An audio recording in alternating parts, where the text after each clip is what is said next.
Kita ke informasi lain, Saudara. Pemerintah Kota Ambon, Maluku kini berbenah menangani permasalahan persampahan.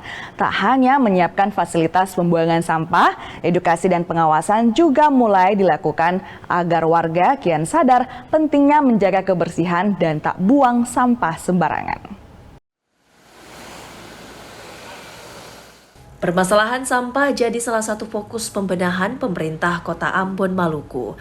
Sejumlah langkah coba dilakukan agar masalah klasik ini bisa diselesaikan. Dinas Lingkungan Hidup dan Persampahan atau DLHP Kota Ambon mulai lakukan inovasi.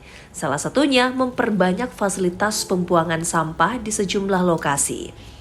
Saat ini ada 19 titik penampung sampah baru yang telah dibuat.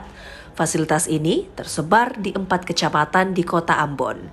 Tujuan memudahkan warga untuk membuang sampah pada tempatnya.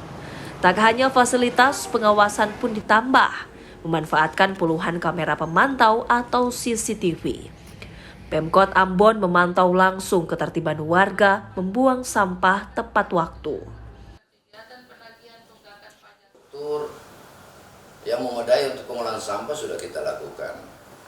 Nah, kita berupaya juga untuk sekaligus membangun partisipasi kesadaran masyarakat supaya mendukung pemerintah dalam upaya Ambon menjadi bersih.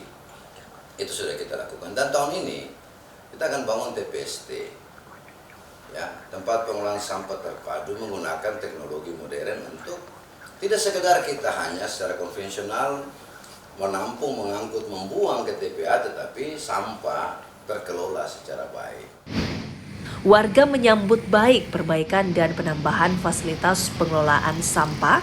Pendataan ini mempermudah mereka untuk membuang sampah secara teratur pada tempat yang disediakan.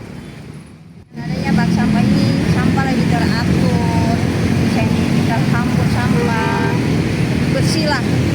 Seperti yang kemarin-kemarin yang bak itu dia terhampur, kalau yang ini kan agak bagus. Kedisiplinan warga jadi kunci utama agar Kota Ambon kembali bersih dan nyaman. Apalagi jumlah sampah harian Kota Ambon kini rata-rata di atas 200 ton lebih.